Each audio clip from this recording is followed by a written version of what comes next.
Hello, मैं बोल रहा हूँ, काम हुआ क्या? मैंने तुमसे कहा था ना कि कल 10 बजे तक तुम्हारा काम हो जाएगा। और मेरी पेमेंट कहाँ है? पेमेंट मिल जाएगा तुम्हें। कितनी बार कहा मैंने तुमसे कि मुझे आधे पैसे एडवांस चाहिए और बाकी का काम खत्म होने के बाद। काम करो, पैसा तुम्हें मिल जाएगा। फोन रखो तुम।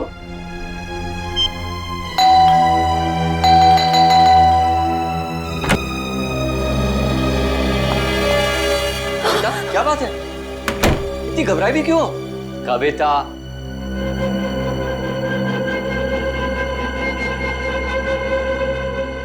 कविता, मैंने उसे वहां देखा था, नीचे नीचे खड़ा था वो। नीचे?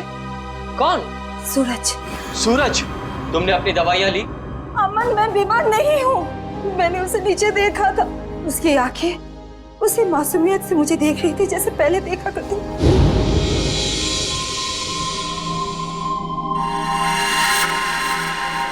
सूरज, सूरज तुम वापस आ गए? मैं जानती थी कि तुम आओगे। ये खून? सूरज, सूरज, सूरज! मैंने आवाज भी दी उसे। मेरे इन हाथों से उसे छूना चाहती थी, उसे आशीर्वाद देना चाहती थी, लेकिन जब तक मैं उसके पास पहुंची, वो गायब हो गया। कविता, ये सब तुम्हारा वहम है। मैं जानती थी कि तुम यही कहोगे। मैं जानती थी आपको यकीन नहीं होगा। अरे आप ही क्या, कोई भी मेरा यकीन नहीं करेगा। लेकिन ये बात सिर्फ आज की नहीं है, पिछले कई दिनों से मैं देख रही हूँ। वहाँ देखिए, देखिए उस घर में। कविता, बस बस। अरे पिछले 1 साल से उस फ्लैट में कोई नहीं रहता है। ठीक है, आपको यकीन नहीं हो रहा है ना, तो आप 5 मिनट रुकिए। वो वहीं आएगा, उसी घर में जरूर आएगा, आपको जरूर दिखेगा वो। ओके, 5 मिनट ना? ठीक है, रुकते हैं 5 मिनट। देखो सूरज, कहाँ हो तुम?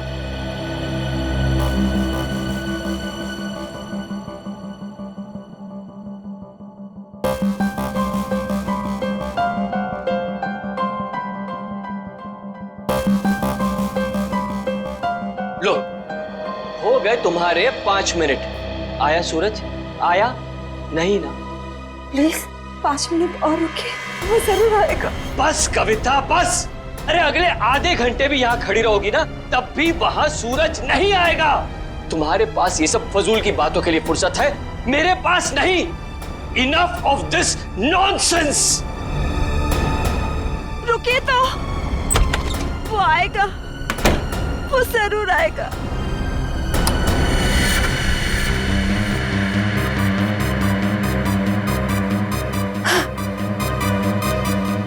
अमन, अमन जल्दी आइए। सूरज, वो देखिए सूरज।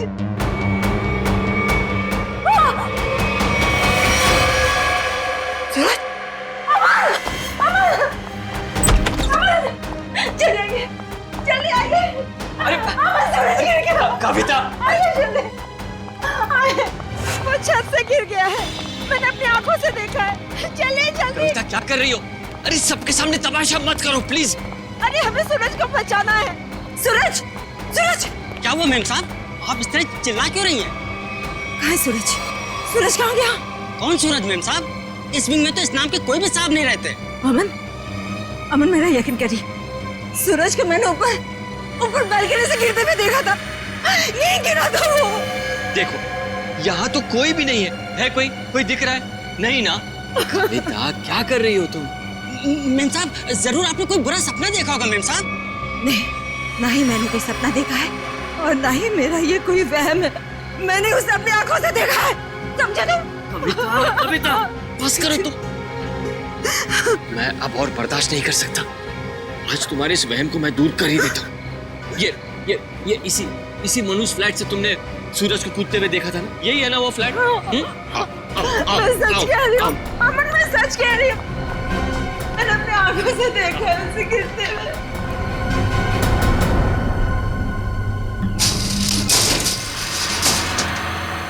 ये लो, अपनी आंखों से देख लो, यहाँ ताला लगा हुआ है। कविता, मैंने तुमसे कहा ना कि ये फ्लैट 1 साल से बंद पड़ा हुआ है। मैम साहब, साहब बिल्कुल ठीक कह रहे हैं, ये घर पिछले 1 साल से बंद ही पड़ा हुआ है। नहीं, ये तुम सबकी चाल है। मेरे साथ ऐसा घिनौना मजाक करके तुम लोग मुझे गलत साबित करना चाहते हो।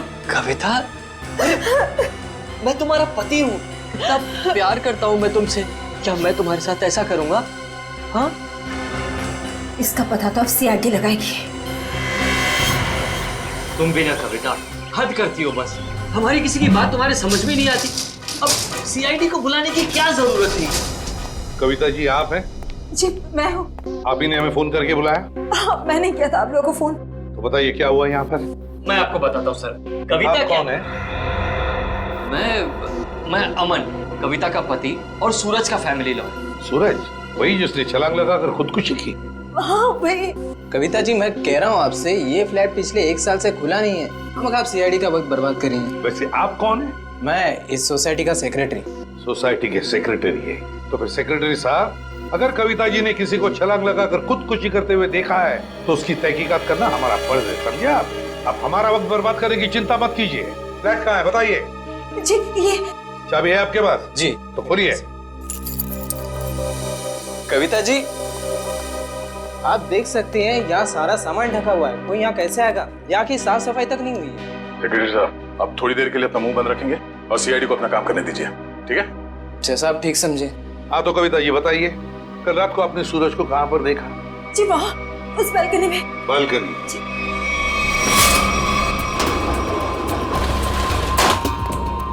आइए बताइए, सूरज को कहाँ देखा था आपने? यहाँ खड़ा था। यहाँ पर? हाँ जी। और सर ये सब कल की बात नहीं, पिछले कई दिनों से मैं उसे यहीं देख रही हूँ। पर कविता जी ये हो कैसे सकता है?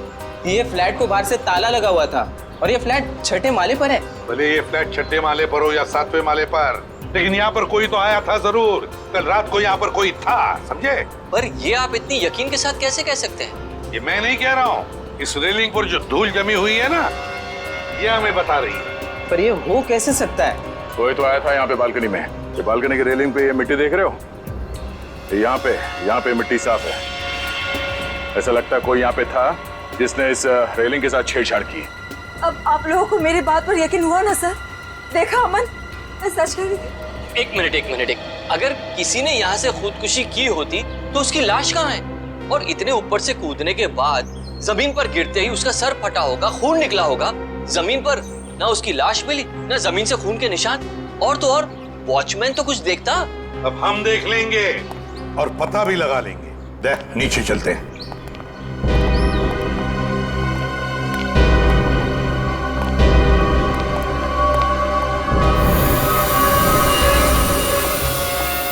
आशय, कोई खून के निशान दिख रहे क्या? नहीं सर, अब तक तो यहाँ कुछ नहीं मिला है।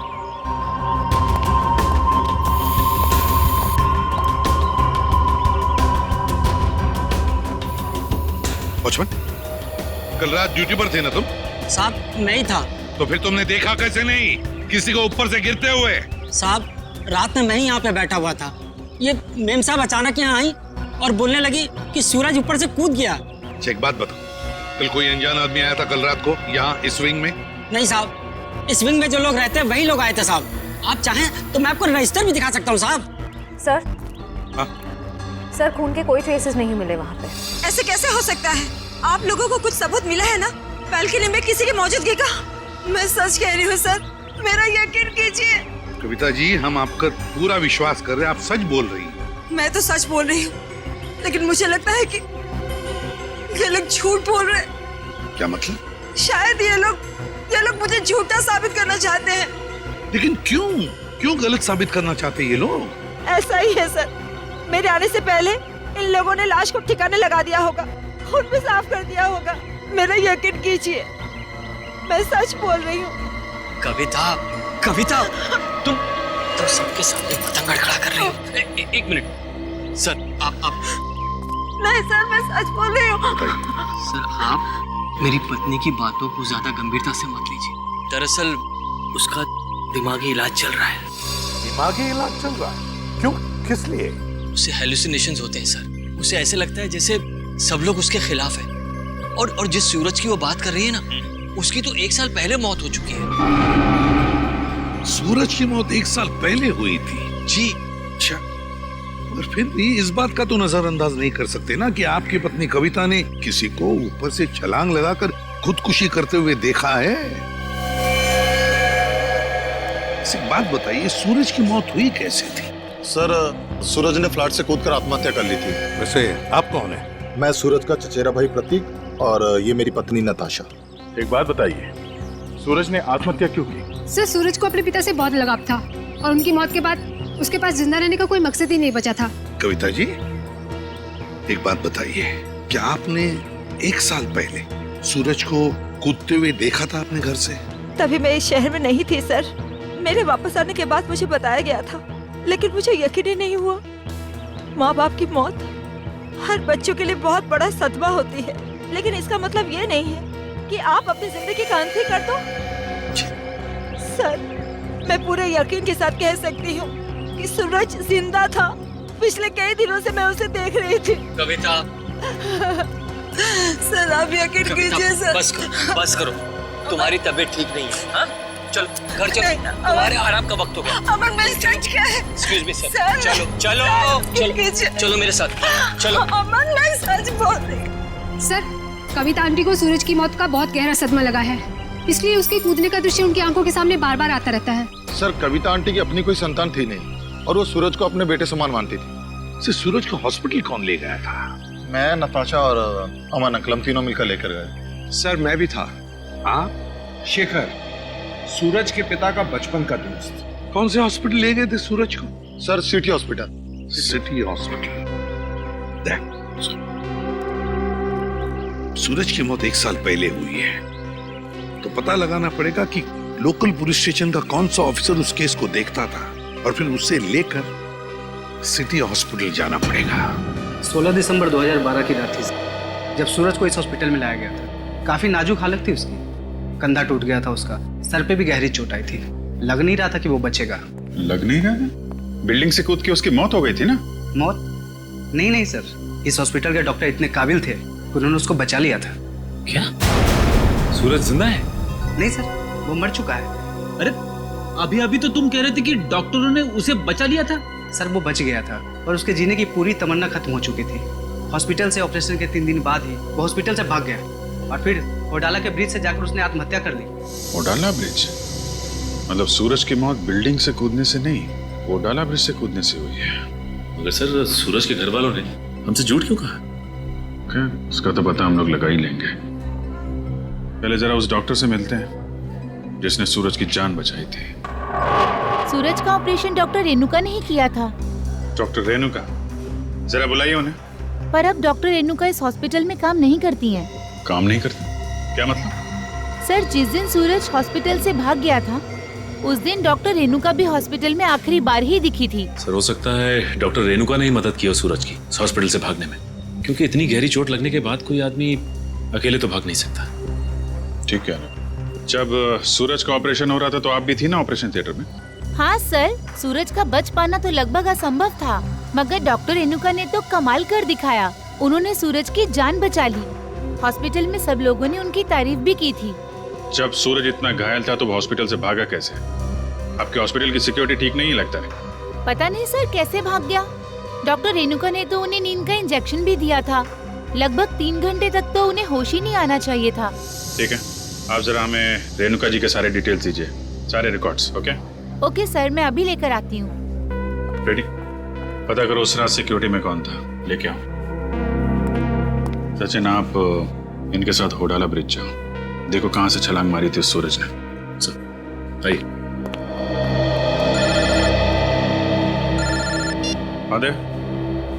नहीं, अभी तो मैं हॉस्पिटल में ही हूँ। हाँ, कुछ हैरत अंगेज चीजें पता चली है, मिलके बताता हूँ। Okay bye. सर, उस रात ये वॉचमैन ड्यूटी पे था। एक घायल आदमी हॉस्पिटल से भाग गया है? ड्यूटी पे सोते हो क्या?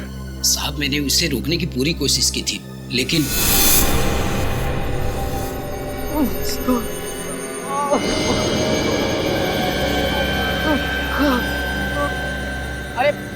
अरे साहब, आप कहाँ जा रहे हैं? अपने काम से काम रख। ऐसे मैं आपको नहीं जाने दे सकता साहब। मेरे बीच में हट जा वरना फिर जान ले लूंगा। और साहब ये कहाँ से उठाया आपने? नहीं, मैं आपको नहीं जाने दे सकता। ये देखिए साहब, उस चोट का निशान आज तक है। सूरज ने होडाला ब्रिज से कूद के आत्महत्या की और ये बात उसके घर वालों ने हमसे छुपाई है।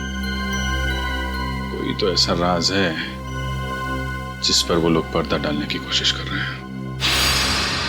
क्या सूरज की मौत बिल्डिंग से कूदने से नहीं बल्कि होराला ब्रिज से छलांग लगाने से हुई थी? और इतनी बड़ी बात तुम लोगों ने मुझसे क्यों छुपाई? सिर्फ आप ही से नहीं कविता जी, इतनी बड़ी बात सीआईडी से भी छुपाई गई है। कानून से कोई बात तब छुपाई जाती है जब जुर्म के ऊपर पर्दा डालने की कोशिश की जा रही हो। हाँ? वो ये बात हमने कविता से इसलिए छुपाई थी, हम नहीं चाहते थे कि कविता सूरज के वापस लौटने की झूठी उम्मीद में जिए। जी हाँ सर, मौत बिल्डिंग से कूदकर हुई हो या फिर होडाला ब्रिज से छलांग लगाकर। सच तो ये है कि सूरज अब कभी भी लौटकर वापस हमारी जिंदगी में नहीं है। माना सूरज ने होडाला ब्रिज से नीचे छलांग लगाई मगर किसी को उसकी लाश मिली, है? तो आप लोग इतने यकीन के साथ कैसे कह सकते हैं कि सूरज मर चुका है? मैं जानती थी कि सूरज जिंदा है और वो वापस जरूर आएगा। हे भगवान, तेरा लाख लाख शुक्र है, वो वापस आएगा। इसीलिए हमने ये बात कविता से छुपाई, क्योंकि हम नहीं चाहते थे कि ये सूरज की वापसी की झूठी आस में बंधी रहे। अब आपने इसे सब कुछ सच सच बताकर इस बेचारे की बची कुची जिंदगी में भी जहर घोल दिया। तुम मेरे पति नहीं हो, दुश्मन है दुश्मन। तुमसे मेरी खुशी देखी नहीं जाती, मेरा सुख तुमसे बर्दाश्त नहीं होता। बोलो, ये छुपाया था मुझसे कि हम नहीं छोड़ेंगे। कविता जी संभालिए। छोड़िए। अब तो खुश है ना आप लोग हमारे घर में झगड़ा लगाते हो? आपके घर के झगड़े से ज्यादा जरूरी फिलहाल हमें यह जानना है सूरज जिंदा है या नहीं, और अगर वो जिंदा नहीं है तो फिर कौन है वो आदमी जो नकली सूरज बनकर ये खेल खेल रहा है? अच्छा, ये है डॉक्टर रेणुका, इसने बचाया सूरज को। हाँ सर, इनके घर पे पूछताछ करने पे इनके नौकर ने बताया कि हॉस्पिटल की नौकरी छोड़ने के 1 हफ्ते बाद ये सिंगापुर चली गई थी। हॉस्पिटल से नौकरी छोड़ने के बाद ये सिंगापुर चली गई, तो फिर कभी न कभी तो वापस आती होगी। नहीं सर, वापस आना तो दूर की बात है, इन्होंने एक फोन तक नहीं किया। अरे, एक फोन तक नहीं किया? बड़ी अजीब बात है। कोई अपना घर नौकर पर सौंप जाता है तो कभी न कभी फोन करके पूछताछ तो करता है घर की हालत के बारे में। हाँ सर, पर इन्होंने ऐसा बिल्कुल नहीं किया। और सर, नौकरों की पगार हर महीने सीधे उनके अकाउंट्स में डाल दी जाती है, वो भी कैश। नहीं, कुछ और ही चक्कर है, कुछ और ही चक्कर है ये। सर ये धीरज, इन्होंने सूरज को होडाला ब्रिज से कूदते हुए देखा था 1 साल। क्या तुम्हें पूरा यकीन है कि वो सूरज ही था? जी सर, पुलिस ने उस वक्त उसकी फोटो दिखाई थी, वही सूरज था। क्या यही था वो? हैं? जी सर, यही सूरज था। अगर तुमने सूरज को ब्रिज से कूदते हुए देखा तो तुमने उसे बचाने की कोशिश क्यों नहीं की? रोका क्यों नहीं उसे? सर, मुझे नहीं मालूम था कि ये कूदने वाला है। मैंने समझा कि बस यूं ही टहलने के लिए आया होगा। जब तक मैं कुछ समझ पाता, इन्होंने वहां से छलांग लगा दी। कब हुआ ये? सर, रात तकरीबन 1 बजे की। रात के 1 बजे? तो क्या मैं पूछ सकता हूँ कि रात के 1 बजे आप वहाँ क्या कर रहे थे होडाला ब्रिज पर? सर, वो क्या है ना कि मैं एक लेखक हूँ। जब कभी कहानी लिखते लिखते अटक जाता हूँ तो वहाँ टहलने के लिए निकल पड़ता हूँ, इस उम्मीद से कि शायद कोई नई प्रेरणा मिल जाए। लेकिन जब से ये हादसा हुआ है ना सर, मैंने उस ब्रिज पे जाना बंद कर दिया है। वैसे आप लिखते क्या है? सर, मैं उपन्यास लिखता हूँ, नोवेल्स। ठीक है धीरज, थैंक यू वेरी मच, तुम जा सकते हो। अगर जरूरत पड़े तो हम तुम्हें फिर से बुला लेंगे। सर, ये होडाला ब्रिज के नीचे के पानी का बहाव बहुत तेज है सर। अगर कोई भी आदमी ऊपर से नीचे गिरता है तो उसका बचना अब नामुमकिन है सर। और तो और सर, पुलिस वालों ने उस जगह की अच्छी तरीके से छानबीन करवाई थी गोताखोरों से, लेकिन सूरज की लाश नहीं मिली थी सर। हो सकता है कि तेज बहाव की वजह से वो सूरज को ढूंढ नहीं पाए होंगे, या फिर किसी न किसी वजह से सूरज डूबने से बच गया। सर, अगर ये सूरज बच गया है तो सिर्फ कविता जी को क्यों दिखाई देता है? अमन जी या बाकी लोगों को क्यों नहीं? वही तो, अगर ये बच गए तो सिर्फ कविता को ही कैसे दिखता है, और किसी को क्यों नहीं दिखता? नहीं नहीं नहीं नहीं नहीं नहीं, कुछ ना कुछ तो गड़बड़ जरूर है, क्योंकि अगर ये बच गया तो सबके सामने क्यों नहीं आता है? सर, शायद ये कविता जी का कोई वहम है। नहीं नहीं नहीं निखिल, ये कोई वहम नहीं है, कोई वहम नहीं है। अगर ये कविता जी का वहम होता तो सूरज की घर की बालकनी के रेलिंग पर जो धूल जमा हुई थी उसमें से इतना सा हिस्सा ही साफ कैसे मिला हमको? इतना सा हिस्सा साफ कैसे मिला? उसका एक ही मतलब है कि कोई ना कोई तो था सूरज के घर में। कोई ना कोई तो गया था सूरज के घर में जिसे कविता ने देख लिया, मगर कौन गया था सूरज के घर में? है कौन ये? इसका पता तो लगाना ही पड़ेगा।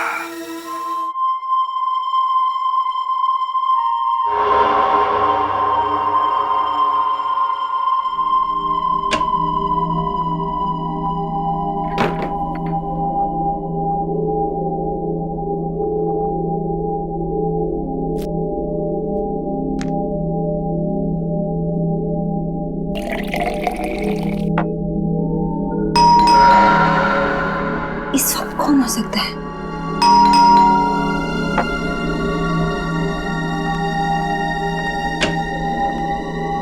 कौन है?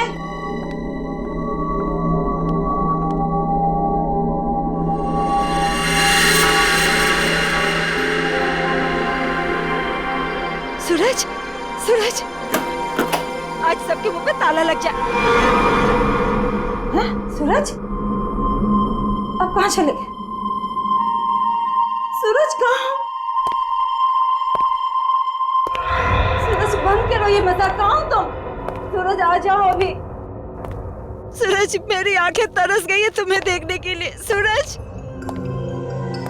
सूरज कहाँ हो सूरज तुम? सूरज, सूरज। कविता आंटी, सूरज तुम ऊपर जा रहे हो ना?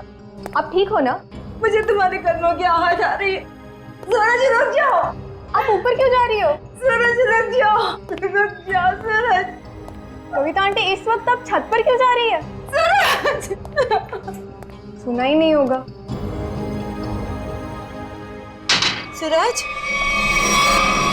सूरज, मैं जानती हूँ कि तुम छत पर आके छिपे हो। देखो, अब अच्छे बच्चे की तरह वापस आ जाओ। अब मेरे सब्र का और इम्तिहान मत लो सूरज। कहाँ हो तुम? अब अगर तुम 5 गिनने तक बाहर नहीं आए ना, मैं तुमसे कभी बात नहीं करूंगी। 1, 2, 3, 4।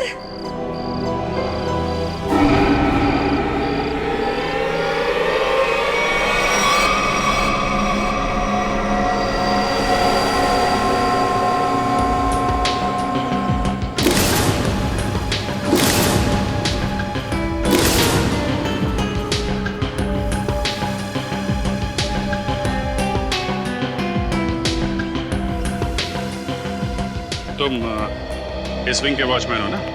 जी साहब। कैसे हुआ ये सब? साहब, कल रात तकरीबन 2 बजे मुझे किसी की चीख सुनाई दी। देखा तो कविता मैम साहब लहूलुहान जमीन पर पड़ी हुई थी। सर, मैं सोच भी नहीं सकता था कि सूरज के गम में कविता आत्महत्या। पता नहीं आजकल के लोग इतना कमजोर क्यों हो गए। दुख बर्दाश्त करने की किसी में भी शक्ति नहीं रही। सर, सही है, देखिए।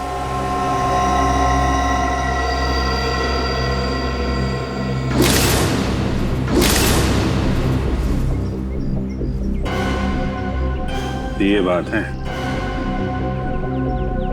शेखर जी, कविता ने आत्महत्या नहीं की है। क्या बोल रहे हैं आप? इनके हाथों में बहुत सारी खरोंचे हैं, चूड़ियां टूटी हुई हैं। ऐसा लगता है कि उसकी किसी से हाथापाई हुई है। शायद खूनी ने छत पे से धक्का दिया इनको। वैसे ये बताइए कि आप में से किसी ने भी कविता जी को छत पे जाते देखा क्या? हाँ सर, मैंने देखा था। वो ऊपर जा रही थी सीढ़ियों से। मैंने उन्हें आवाज भी दी थी, पर उन्होंने सुना नहीं। कविता जी अकेले छत पे जा रही थी या उनके साथ में कोई और भी था? वो अकेली थी सर, और वो बार बार सूरज का नाम ले रही थी सर। मतलब सर, ये सूरज भी छत पे ही था? हो सकता है, या फिर वो आदमी जो सूरज बनने का नाटक कर रहा है। ये अमन जी नहीं दिखाई दे रहे? कहाँ है वो? पता नहीं जी, सुबह से उसका नंबर ट्राई कर रहा हूँ लेकिन फोन ऑफ है। सर, वो घर पे भी नहीं है। शायद ऑफिस में हो। ऑफिस के नंबर पे डायल करके देख, कहाँ है वो? कल रात कोई अनजान आदमी आया था यहाँ पे? नहीं साहब, मैंने किसी को नहीं देखा। सो रहे थे क्या? नहीं साहब, मैं सच कह रहा हूँ। मैं कल रात जाग रहा था और मैंने किसी को नहीं देखा इस विंग में जाते हुए। अगर जाग रहे थे तो किसी और को कविता के साथ छत पे जाते हुए क्यों नहीं देखा तुमने? मुझे तो ये भी नहीं पता साहब कि कविता मैम छत पे कैसे चली गई। छत का दरवाजा हमेशा बंद रहता है। चाबी किसके पास रहती है? चाबी मेरे पास रहती है साहब। लाओ चाबी लो। सर, ये देखिए, चाबी में चिकनाहट है। चिकना तो है। साबुन, लगता है किसी ने साबुन पे चाबी का निशान लिया है और डुप्लीकेट चाबी बनाई है। नहीं साहब, मैंने किसी को चाबी नहीं दी थी साहब। तुमने कुछ नहीं किया, लेकिन लापरवाही तो की है ना तुमने। केबिन में तुमने चाबी लावारिस छोड़ दी होगी और इस बात का फायदा उठाकर किसी ने डुप्लीकेट चाबी बनवा ली। खूनी जो कोई भी है, छत पे जरूर कोई निशान छोड़ा होगा उसने। श्रेया, बॉडी को पोस्टमार्टम के लिए भिजवा दो।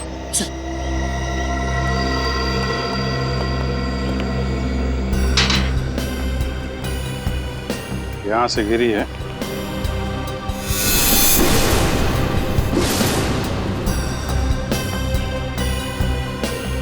चूड़ी, इसका मतलब यहीं से खूनी ने कविता जी को नीचे फेंका है। यहीं पे हाथा पाई हुई होगी और खूनी ने कविता को यहां से फेंक दिया है। ये देखिए जूते के निशान, जरा नाप के देखो। इसका मतलब खूनी 10 या 11 नंबर के जूते पहनता होगा। लेकिन सर ये भी तो हो सकता है कि ये जूता खूनी का ना हो और किसी ऐसे आदमी का हो जो इस बिल्डिंग में रह रहा हो। सचिन वॉचमैन बता रहा था ना, दरवाजे पे ताला लगा रहता है और उस चाबी पे भी साबुन लगा हुआ है। इसका मतलब खूनी ने डुप्लीकेट चाबी बनाई है। ये निशान खूनी का ही होगा।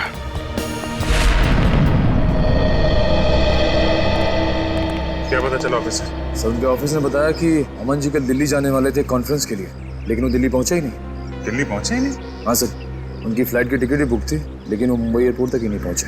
सर कहीं ऐसा तो नहीं कि अमन जी ने ही कविता जी को? कैसी बात कर रही हैं आप? अमन कविता से बहुत प्यार करता था और वो कविता के लिए अपनी जान तक दे सकता था। ऐसी बात है तो फिर अमन गायब क्यों हो गया? बीवी की मौत हो गई और पति लापता? सर मुझे शुरू से ही अमन के हाव भाव कुछ ठीक नहीं लग रहे थे। क्या मतलब?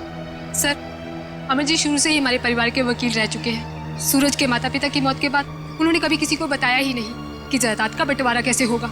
सर मुझे लगता है अमन के दिल में खोट है, वो खुद ही सारी जायदाद हड़पना चाहता है। और हो सकता है कविता आंटी को सूरज बन के डराने के खेल में उन्हीं का हाथ हो।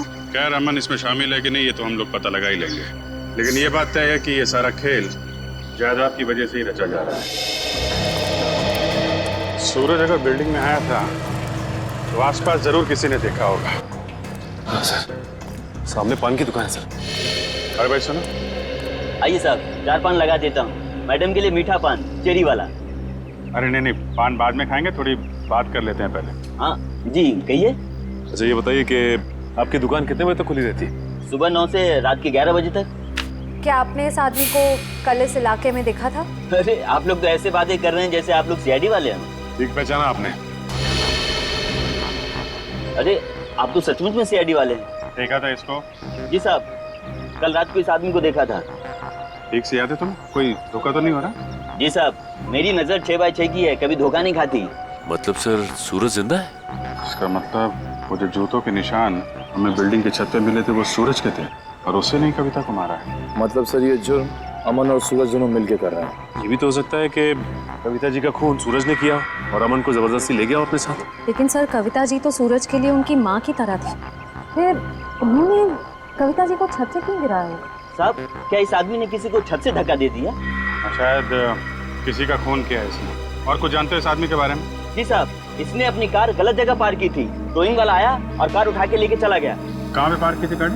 वहाँ साहब, वहाँ खड़ी थी। XYZ 040925। पता लगा किसके नाम पे रजिस्टर्ड है ये कार? अच्छा वो सर इस सूरज का ठिकाना मिल गया, वरना ये आदमी तो अपनी टो हुई गाड़ी लेने भी नहीं आया। और आता भी कैसे? चोरी की गाड़ी जो थी एक एक कदम फूक फूक के रख रहा है ये सूरज। हाँ सर, और छुपने के लिए भी उसने एक ऐसा ठिकाना चुना जो एक एनआरआई का। हाँ, एक एनआरआई का, एक ऐसा आदमी जो महीनों तक अपनी घर की हालत देखने के लिए आता तक नहीं। यहाँ पे ताला लगा हुआ है। बोलो।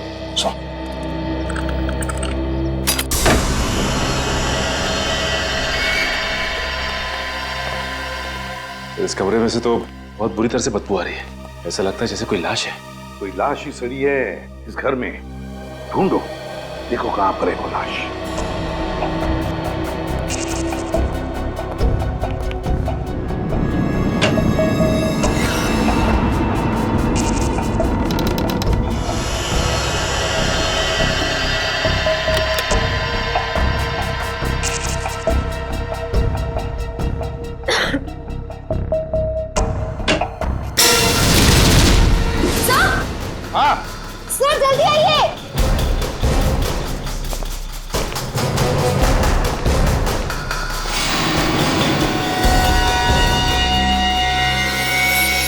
अरे ये तो रेणुका है, यही है ना वो डॉक्टर जिसने सूरज पर इलाज किया था? ये रेणुका ही है। लेकिन सर इसके नौकर ने तो बताया था कि रेणुका सिंगापुर गई। जरूर रेणुका ने झूठ कहा था अपने नौकर को कि वो सिंगापुर जा रही है। सर ये देखिए, गले पे निशान। ऐसा लगता है किसी तार से गला घोंट के मारा गया है। बिल्कुल पतला सा था, और जिस तरह से बदबू आ रही है, जिस तरह से ये लाश सड़ी है, लगता है 2-3 दिन तो हुए हैं इस खून को। सर ये देखिए, उसके हाथ पे भी निशान है। वो इधर भी। वहां से भी निशान। इस चीज का हो सकता है। ये निशान लगता है किसी रस्सी वस्सी से होते हैं ना निशान, खींचते वक्त वैसे लगते हैं ये निशान। ढूंढो जरा इस कमरे में, जो भी चीज है, जिस चीज से ये निशान बना है, तो यही कहीं मिलना चाहिए।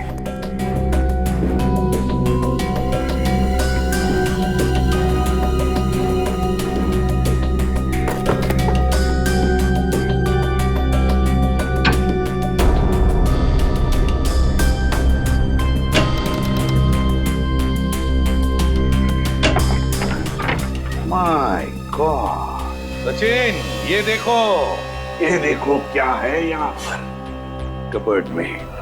डमी।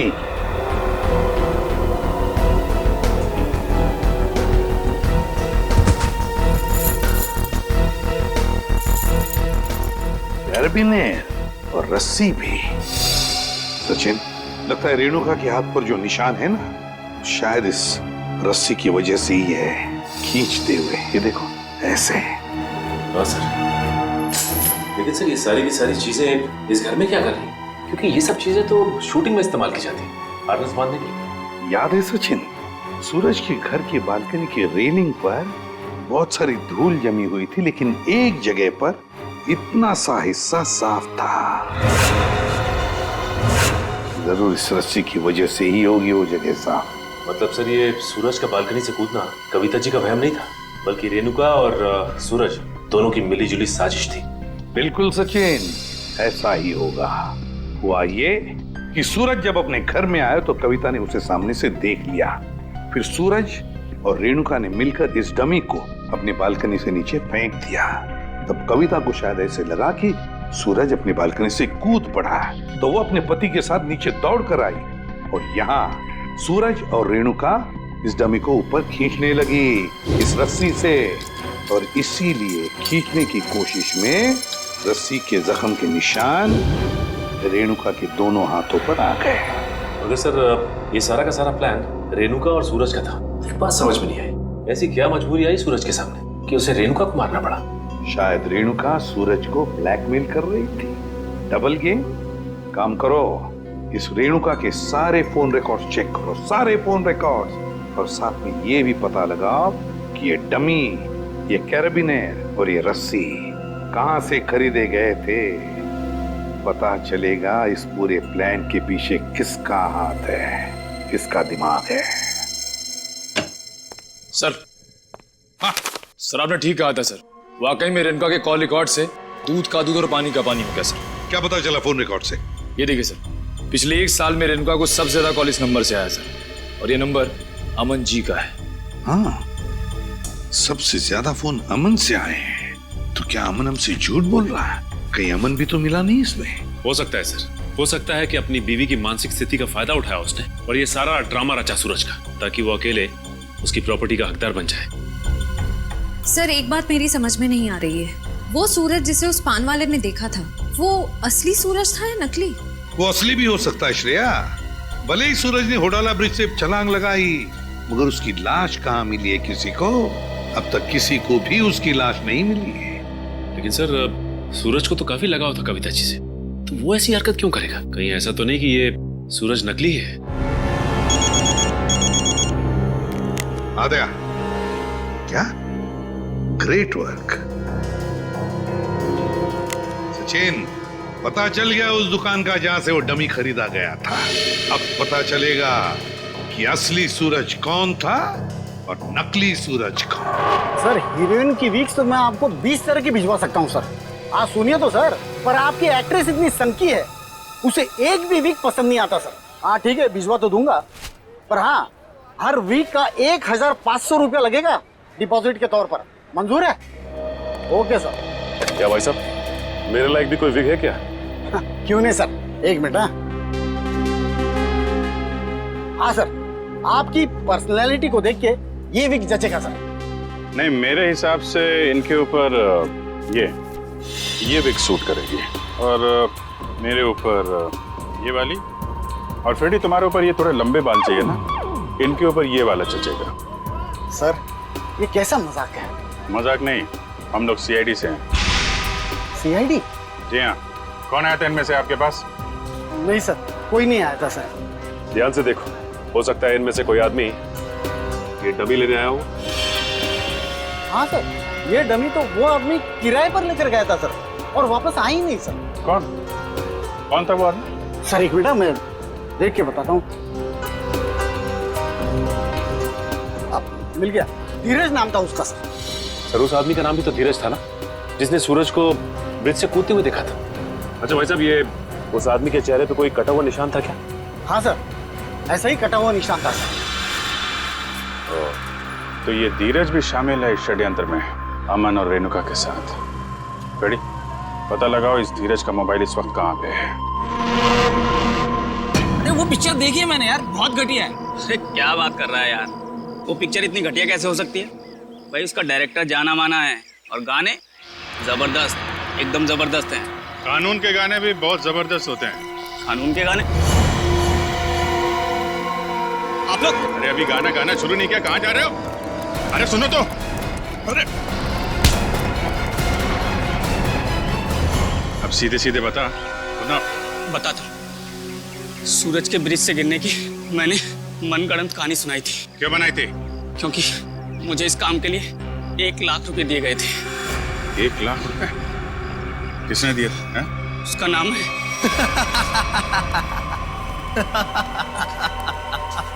क्यों किया तुमने कविता के साथ ये सब? और मुझे यहाँ इस तरह बांध कर तुम्हें क्या मिलेगा?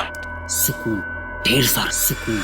ठीक उसी तरह जिस तरह मौत की दुनिया से निकलकर जिंदा लोगों की दुनिया में आकर मिलता है, वो सुकून। बकवास बंद करो।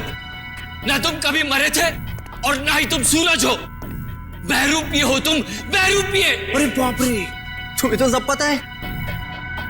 क्या है ना कि इतनी बातें जानना तुम्हारी सेहत के लिए ठीक नहीं है। तो मैं सोच रहा हूं कि तुम्हारी सारी तकलीफें मैं दूर कर ही देता हूं। ये क्या कर रहे हो तुम? रुक जाओ जतिन। इसकी टिकट काटने से पहले इसे देख लेने दो कि ये सारा खेल किसका रचा हुआ है। तुम? हाँ मैं कभी सोच भी नहीं सकता था कि इस सब के पीछे तुम हो। तुम्हारे सोचने की शक्ति वैसे भी कभी कुछ खास रही नहीं, और अब अपने जीवन के आखिरी पलों में अपने दिमाग पर जोर डालना बंद करो। हम ही सब कुछ आपको बता देते हैं। क्यों जतिन? क्या है ना कि तुम्हारे मरने के बाद मैं कोर्ट जाऊंगा, सूरज बनकर सरकारी कागजों पर दस्तखत करूंगा। फिर क्या है, सारी जायदाद हमारी। क्यों बॉस? अरे तुम लोगों को प्रॉपर्टी चाहिए थी तो मुझसे पहले ही कह देते। कविता की जान लेने की क्या जरूरत थी? बहुत अफसोस है कविता की मौत का। जतिन चलो अब देर मत करो, इसे भी भेज दो कविता के पास, भेज दो। Yes boss.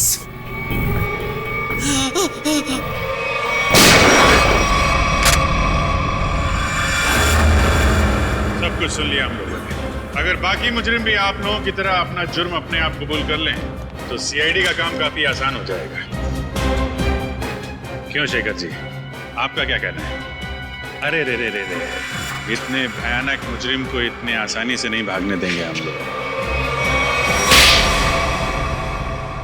क्यों किया ये सब? सूरज को उसके पिता से बहुत लगाव था, और उसकी मौत के बाद उसके जीवन में कोई रुचि नहीं रह गई थी। उसके दिमाग में आत्महत्या करने के ख्याल पनपने लगे। इसलिए तुमने सोचा कि सूरज को तो प्रॉपर्टी में कोई इंटरेस्ट है नहीं, तो क्यों ना बहती गंगा में हाथ धुल लिया जाए, उसकी प्रॉपर्टी हत्या ली जाए। हाँ, इसलिए जब पहली बार सूरज ने बिल्डिंग से कूदकर आत्महत्या करने की कोशिश की तो तुरंत मैं उसे हॉस्पिटल लेकर गया ताकि किसी तरह से भी उसकी जान बच जाए और वो अपनी सारी दौलत मेरे नाम कर दे। और जैसे ही रेणुका को पता चला कि करोड़ों रुपए तुम्हारे हाथ लग गए तो उसने अपना हिस्सा मांगना शुरू कर दिया तुमसे।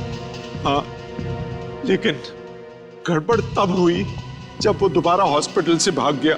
मैंने और रेणुका ने बहुत ढूंढा उसे और तब हमने देखा कि सूरज, सूरज नहीं, सूरज मेरा पीछा मत करो, मेरे पीछे मत आओ, मेरा मर जाना है, ठीक है? नहीं, मुझे दोबारा बचाने की कोशिश मत करो। नहीं सूरज, ऐसा बर्ताव मत करो।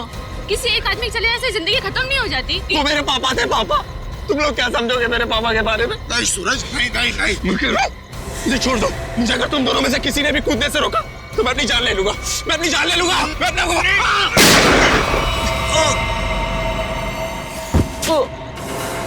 क्या सूरज को तुमने मार डाला? जानबूझकर नहीं मारा, गलती से गोली चल गई थी और फिर उसकी लाश को हमने नीमवाड़ी के जंगल में दफना दी। और फिर धीरज को तुमने अपना झूठा गवाह बना लिया ताकि कानून को गुमराह कर सको। हाँ, और जब हमें जतिन मिला जो सूरज का हम शक्ल था तो मुझे ऐसा लगा कि शायद कुदरत यही चाहती है कि मैं करोड़ों का मालिक बनूं, वरना ऐसा संयोग क्यों होता? कुछ संयोग इसलिए होते हैं कि ताकि अपराधियों को उनके किए हुए की सजा मिल सके। तुम दोनों फांसी की तैयारी करो, फांसी होगी तुमको, फांसी।